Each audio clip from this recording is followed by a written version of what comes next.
Welcome to the Voice of Retail. I'm your host, Michael LeBlanc. This podcast is brought to you in conjunction with Retail Council of Canada.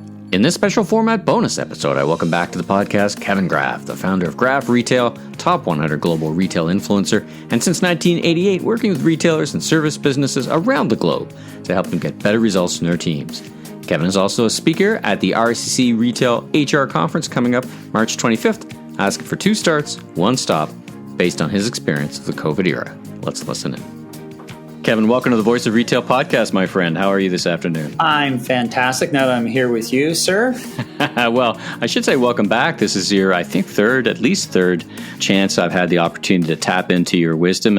And many people will be able to tap into your wisdom as you're going to be on the virtual stage for RCC's virtual HR forum coming up on the 25th of March. So in this format, we've talked about a bunch of things over the course of the podcast together. In this instance, it's a kind of a short form, a bit about yourself for those few people who may not already know of you, where I'm going to ask you 2 starts and 1 stop based on what you've learned, advice in the HR space, what you've learned in the COVID era, what you've heard with your clients, and then a little bit about what you'll be talking about on stage. So that's what we're going to talk about, short form, bonus episode. Let's jump right in.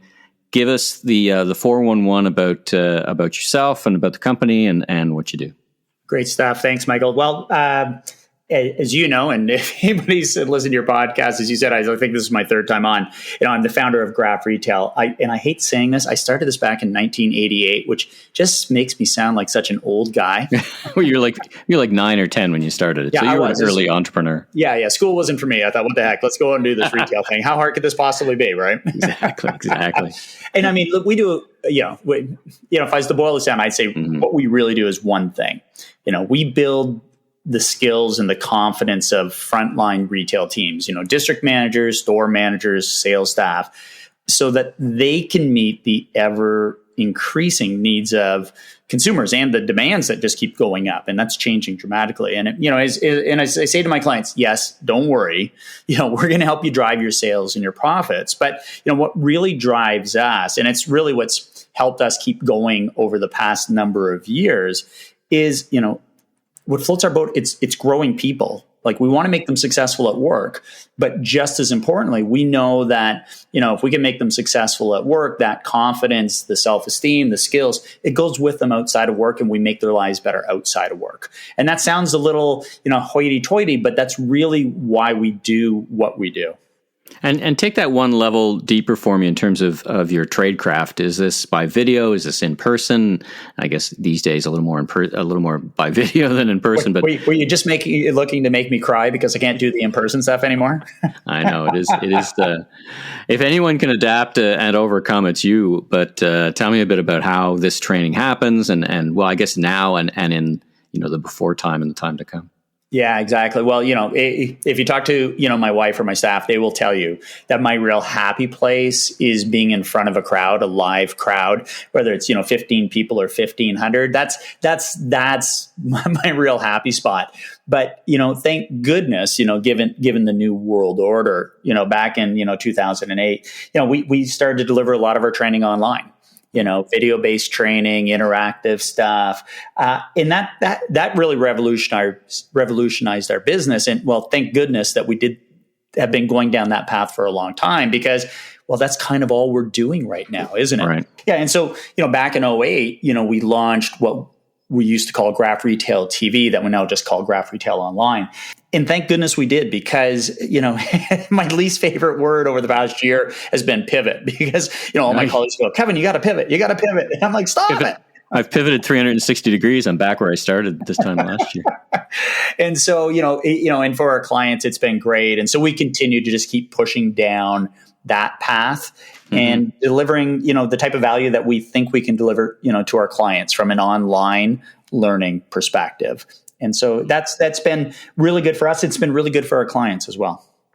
I'm kind of curious, just one more question about technology and how you look at it. I mean, you're an early adopter of video. As you said, you call it Graff TV before. Now you could call it online or live stream, and you've got apps, and you're an early adopter. What are you thinking about these other things that are on the horizon? This Clubhouse, for example, are these things you're thinking about as let's call them legitimate or viable tools to augment what you do in terms of reaching out to the field? Because that's very important for you, is reaching out to the men and women in the field across the country. Are you looking at other of these technologies? I guess you're always looking at the horizon to see what will help, right? You have to be, right. And things like Clubhouse as an example, fantastic tools to be able to build community, right? Right. To be able to get people together, to be able to share ideas, in a virtual space.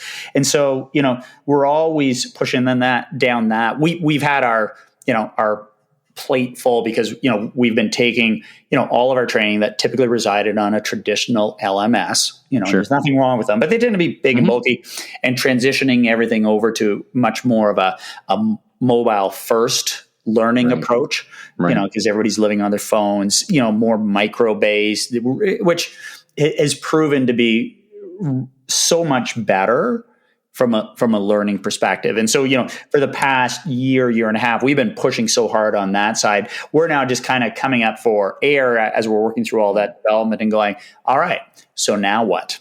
And the great news is there's a whole bunch of now what opportunities out there. Well, let's get to the kind of the learnings and the meat of the sandwich, so to speak.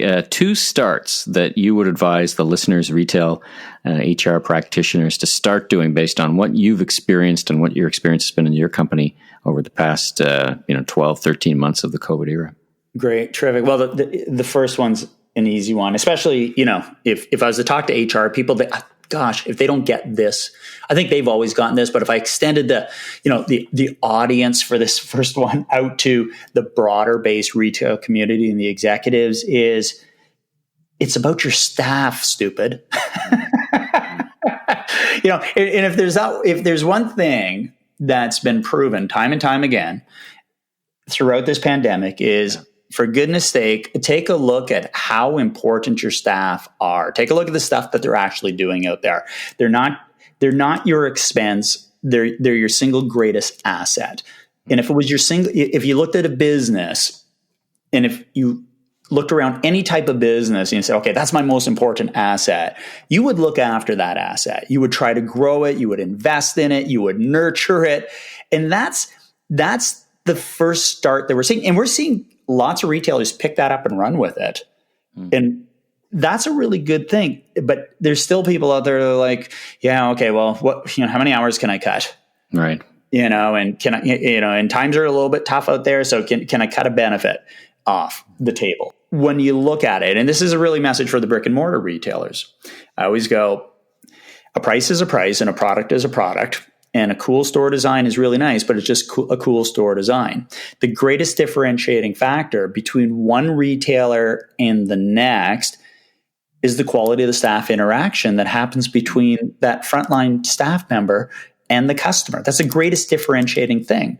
And you've heard me talk about this on stage, the variance in performance from one retailer to the next on things like price and supply chain and logistics, and it's pretty narrow, that range. But the variance in staff performance from one organization to the next, one store to the next, it's dramatic. Yeah. I like, what I liked about the approach is it's very fungible in terms of, it doesn't matter what format you are, luxury, value, efficiency, experience. It's that the performance of the team in whatever context you put them in to deliver the brand expression, right? And that's what I've always admired about your focus, which is, you could be talking to the high-end luxury or the value-oriented retailer, and the functions in the store are different, but the principles are the same, right? Yeah, absolutely. Like go over to Costco as an example. That's not an environment where you were expecting any interaction with the employees. Right. But for the longest time, they've always had a philosophy in that organization that says we will look after our staff first and our shareholders second. Yeah.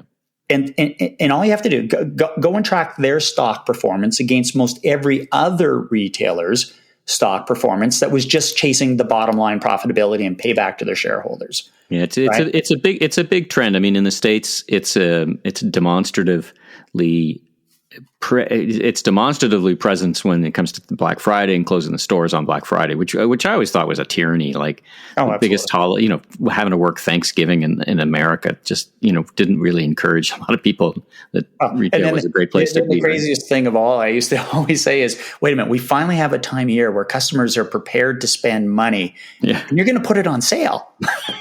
Oh, that's a whole other discussion. You're going to give away margin now. The slippery slope of the Black Friday in Canada discussion. All right, let's leave that to another day. Okay, that's a good first one. What's the second one? Double down on what you know is right, what you know you do well, what you know your consumers really want. And it's the opposite of pivoting. It's that, look, if you're a purpose-driven retailer, man, oh man, chase that baby down. Right? Like go hard on that. If you're value-driven retailer, be a really phenomenal value-driven retailer. If you're experiential, for whatever that means to you, like double down on it.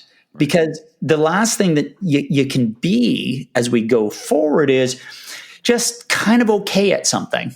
Yeah. Right. Just in the middle of the road, So what do you do? So, like for us here, and I'll apply it to what we did. And we talked about it at the beginning. It's kind of like, okay, we went through a phenomenally horrific, 2020, with our client base, right? Just like everybody else in the marketplace, not a heck of a lot of fun. But we looked at it and we said, okay, so look at, what is it that we really do well that our clients really want? Because it's not just a question of what we think we do well. It's matching it up with what the heck it is they really value.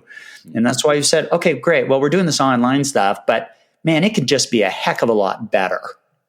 So how do we get out in front of the pack and deliver stuff at a higher level that makes the training better, makes the value experience better for our client, for their front end staff? That's kind of what it meant to us. Mm-hmm. And so when I think about what's the second thing, that would be it. All right. Now, one stop, things that you observe retailers doing. I mean, you kind of got close to it when you talked about, consider your employees not a line item expense, right. But beyond that, what is the one thing? And maybe it's just, the times have changed or something you observe. What would be your advice? Yeah. This point really applies to everybody that's not a pure e-commerce player. Be careful about the shiny lights that you're chasing out there. If you're a brick and mortar retailer, you are there to provide value to your consumer at the end of the day. The right product, the right combination of experiential elements, however you want to define it.